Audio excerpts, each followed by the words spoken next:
এই রেস্টুরেন্টে এখন আমরা ডিনার করব। ওখানে গ্রিন লাইনের বাস যাচ্ছে। শ্যামলীকে দেখেছেন? আর রাত 2:30টার সময় এখন আমরা নিউ ফারাক্কাতে দাঁড়িয়ে চা খাচ্ছি। বললে বিশ্বাস করবেন না একটা কথা, এখন সকাল 5টা।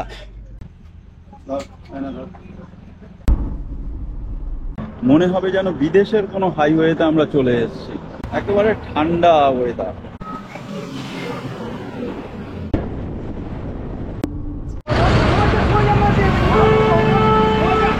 এটা হচ্ছে বার আর ওটা হচ্ছে ফ্যামিলি রেস্টুরেন্ট।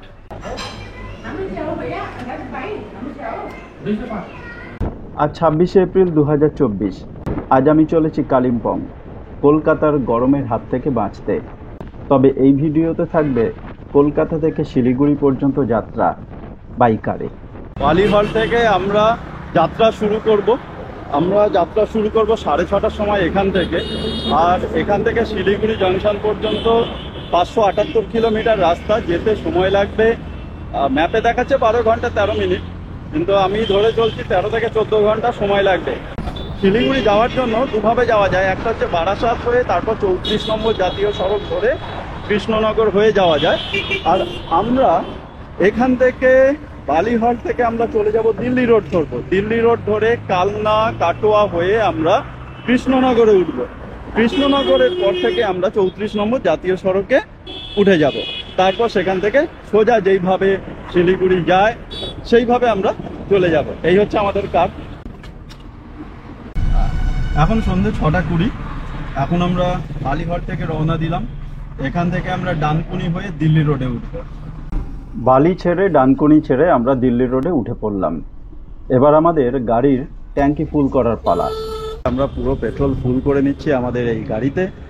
আর বালি থেকে আমরা রওনা দিয়েছি। বালি থেকে কৃষ্ণনগর পর্যন্ত দূরত্ব হচ্ছে 121 কিলোমিটার, আর যেতে সময় লাগবে 3 ঘন্টা। আমরা চলেছি এখন দিল্লি রোড ধরে। অবশেষে মোগরা ফ্লাইওভার ক্রস করছি। এই ফ্লাইওভারের নিচ দিয়ে ট্রেন গেছে, রেল লাইন আছে। মোগরা ফ্লাইওভার ক্রস করে বাদিকে আমরা চলে এলাম। এখন আমরা চলেছি নবদ্বীপ কাটোয়া রোড ধরে। এই রাস্তাটি হলো SH6, অর্থাৎ স্টেট হাইওয়ে 6 এর অন্তর্গত। নবদ্বীপ কাটোয়া রোডটা কিন্তু সরু, কিন্তু খুব সুন্দর রাস্তা। দেখতে দেখতে আমরা পৌঁছে গেলাম নবদ্বীপ। নবদ্বীপ শহরে স্বাগত।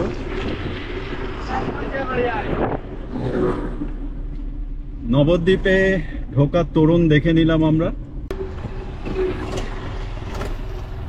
এই আমরা উঠেছি, এখন গৌরাঙ্গ সেতু দিয়ে চলেছি। নিচ দিয়ে বয়ে চলেছে ভাগীরথী নদী। আর নদীর পশ্চিম পাড় থেকে আমরা এখন পূর্ব পাড়ে চলে যাচ্ছি। সেতুটা কিন্তু খুব বেশি চওড়া না। দেখতে দেখতে আমরা চলে এলাম 34 নম্বর জাতীয় সড়কের উপরে। কৃষ্ণনগর পার করে আমরা ঢুকে পড়লাম ধুবুলিয়ায়। এখন বাজে রাত 10:30, আর আমরা এখন এসে পৌঁছলাম এখন ধুবুলিয়ায়। ভেবেছিলাম যে 9টার মধ্যে আমরা কৃষ্ণনগরে পৌঁছবো, কিন্তু ভিতরের রাস্তা এত যানজট ছিল, এত ট্রাফিক ছিল, আমাদের কৃষ্ণনগর পার করতে অনেক সময় লেগে গেল। আমরা একটা ধাবাতে দাঁড়িয়েছি। এই হচ্ছে hotel Suncity dhaba, tea stall, family restaurant. এই যে পুরো গোটা এলাকাটা এখানে। আর এখানে যেমন বিভিন্ন ট্রাক এসে দাঁড়ায়, তার পাশাপাশি এখানে অনেক ফ্যামিলি তারা এখানে এসে খাওয়া দাওয়া করতে পারে।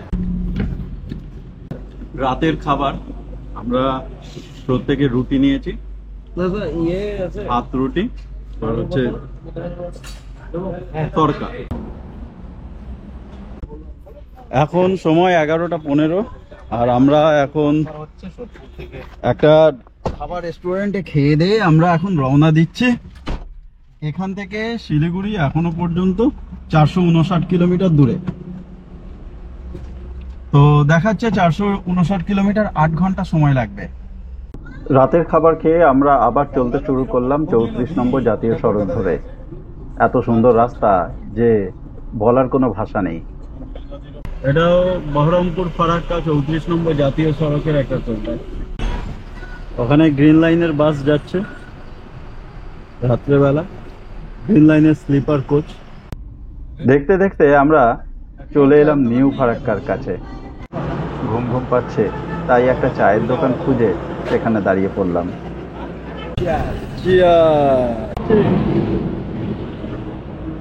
শ্যামলীকে দেখেছেন?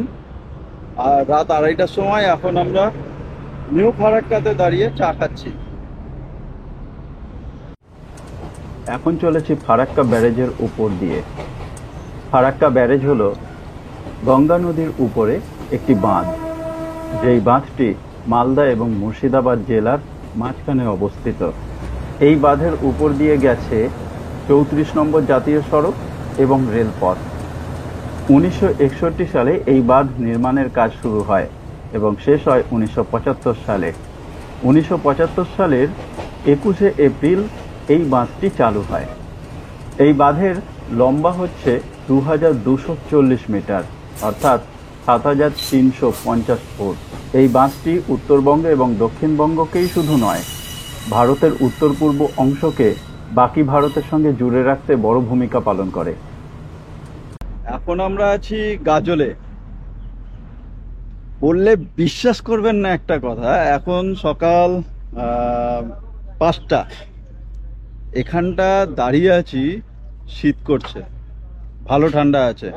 মানে আমরা ওখানে দেখেছি 40 ডিগ্রি টেম্পারেচার, আর এখানে এখন দেখছি 22 নেমে এসছে।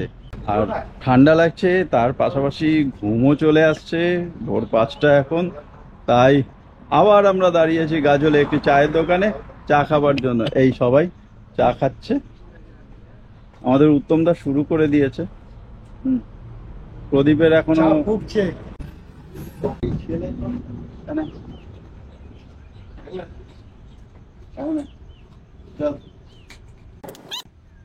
সকালবেলা শুরু হয়ে গেল।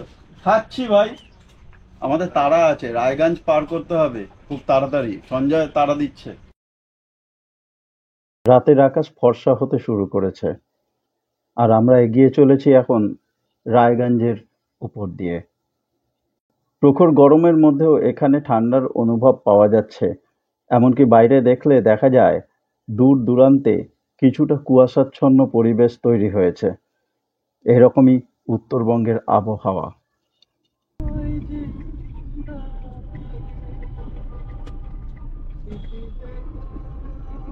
এখন আমরা ওল্ড 34 নম্বর ন্যাশনাল হাইওয়ে দিয়ে যাচ্ছি। এই রাস্তাটা খুব সরু, আর এখানে প্রচুর লরির জ্যাম লেগে গেছে, লাইন দিয়ে সব যাচ্ছে। এই জায়গাটা জ্যামে আটকে গেছি। মনে হচ্ছে এই জায়গাটাই আমাদের লেট হয়ে যাবে। এমনিতেই দেখাচ্ছে, মানে ম্যাপে দেখাচ্ছে আমাদের পৌঁছতে 9টা বেজে যাবে শিলিগুড়ি পৌঁছতে। এটা হচ্ছে রায়গঞ্জ বাইপাস। এই রায়গঞ্জ বাইপাসটা যদি খুলে যায়, এই ওপর দিয়ে গাড়ি যাবে, তো এই বাইপাসটা যদি খুলে যায় তাহলে কিন্তু রাস্তা অনেক সহজ হয়ে যাবে। গুড মর্নিং ফ্রেন্ডস, আমরা এখন দাঁড়িয়ে আছি ডালখোলার কাছাকাছি। ডালখোলার এই যে হাইওয়েটা, এই হাইওয়েটাকে দেখলে পরে মনে হবে যেন বিদেশের কোনো হাইওয়েতে আমরা চলে এসেছি। খুব সুন্দর হাইওয়েটা। আর হাইওয়ের মাঝখানে যে ডিভাইডারটা আছে, সেই ডিভাইডারটার ভেতরে লাল ফুল গাছ লাগানো হয়েছে। এত সুন্দর লাগছে জায়গাটা দেখতে। আর এই হচ্ছে আমাদের গাড়ি। আর হাইওয়ের পাশে এখানে পদ্মদিঘি আছে। এই পদ্মদিঘিতে বিভিন্ন ধরনের পাখি আছে। ওপাশে প্রচুর পরিমাণে বক আছে। আর এখানকার ওয়েদার এখন খুবই সুন্দর ওয়েদার। মেঘলা করেছে, একটুখানি মেঘ করেছে। আর সকাল থেকে প্রচণ্ড ঠান্ডা লাগছে এই জায়গাটা। এখন সকাল 6:30। 6:30টার সময়ও কিন্তু এই জায়গাটা ভালো ঠান্ডা লাগছে।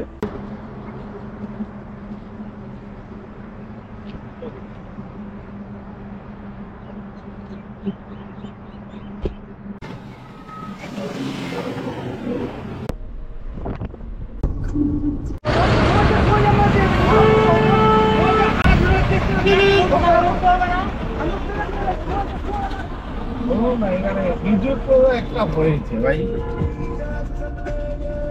এখানে ধান ভুট্টা এই সমস্ত বিক্রি করতে এসছে কৃষকরা, আর সেই কারণে এখানে জ্যামটা লেগেছে। এই যে কত গাড়ি,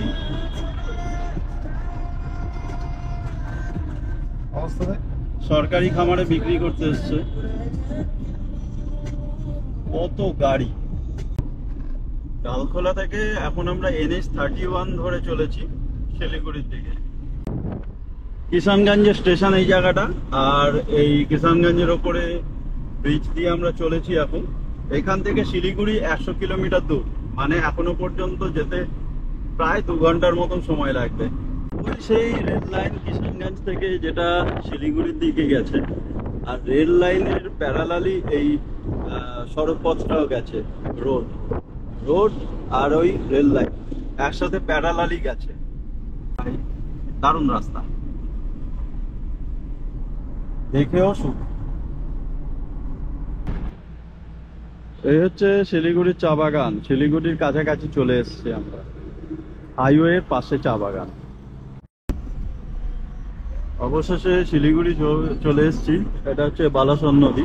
শিলিগুড়ি শহরটা আমার খুব প্রিয় শহর। এই শহরে এসেছি আমি বারবার। এবার এসে দেখি শহরের রাস্তাঘাট অনেক চওড়া হয়েছে, অনেক মসৃণ। এখনো পর্যন্ত রাস্তার কাজ চলছে। আগামী দিনে এই শিলিগুড়ি একটা অনন্য সাধারণ রূপ পাবে। অবশেষে আমরা শিলিগুড়ি পৌঁছলাম। কাল 6:30টায় আমরা বালিহল্ট থেকে স্টার্ট করেছিলাম, আর এখন ফিনিশ হলো সকাল 9:30, অর্থাৎ 15 ঘন্টা সময় লাগারই কথা। কারণ রাস্তায় যানজট যেমন ছিল, তার পাশাপাশি আমরা মাঝে মধ্যে অনেক জায়গায় দাঁড়িয়েছি। আর এখন আমরা এসে উঠছি হোটেল মানিলা। এটা হচ্ছে একেবারে শিলিগুড়ি বাস স্ট্যান্ডের ঠিক অপোজিটে, মানে সরকারি বাস স্ট্যান্ড যেটা আছে তার অপোজিটে। আর এই হলো হোটেল মানিলার রিসেপশন, এই দ্য রেট্রো লাউঞ্জ বার। এটা হচ্ছে বার, আর ওটা হচ্ছে ফ্যামিলি রেস্টুরেন্ট। ব্রেকফাস্ট নিতে হবে। এখানে চাউমিন, নুডলস আছে, ডাল, পুরি আছে। আমি নিলাম এটা আজকে ব্রেকফাস্ট, জুস দিয়ে শুরু করবো ফার্স্ট। প্রচণ্ড খিদে পেয়েছে, অনেকক্ষণ খাইনি সেই সকাল থেকে, ভয়ে ভয়ে, কারণ গাড়িতে করে আসছিলাম তো, মাঝ রাস্তায় কিছু প্রবলেম হলে পরে অসুবিধা হয়ে যাবে। Room number 208। এখানে বেড আছে, 2+1 টিভি আছে একটা বড়। এখানে একটা ওয়ার্ডরোব, 3টে জলের বোতল দেওয়া আছে 3 জনের জন্য, যেহেতু 3 বেডের রুম। এখানে কাপ দেওয়া আছে 3টে, আর হচ্ছে টি কিট দেওয়া আছে। এপাশে সোফা আছে, এখানে টেবিল আছে। এই জায়গাটাও একটা সুন্দর ডেকোরেশন করা আছে, এপাশেও সুন্দর ডেকোরেশন। আর বাথরুম হচ্ছে এটা, এই হচ্ছে বাথরুম। এই বেসিন, ওখানে হচ্ছে কোমোড আছে, হ্যান্ড ওয়াশ আছে, হ্যান্ড ওয়্যার আছে, শাওয়ার আছে, সবকিছু আছে। তো বন্ধুরা, রাতের জার্নির শেষে আমরা আজ হোটেলে ঢুকে গেছি। তো এখানেই শেষ করছি আমাদের night journey Kolkata to Siliguri এই ভিডিওটি। যদি ভিডিওটি ভালো লাগে অবশ্যই ভিডিওটিকে লাইক করবেন, খারাপ লাগলে বা ভালো লাগলে কমেন্টস করবেন, শেয়ার করবেন আশা রাখি। আর যদি চ্যানেলে নতুন হয়ে থাকেন সাবস্ক্রাইব করবার জন্য অনুরোধ করছি। তো টাটা, বাই বাই।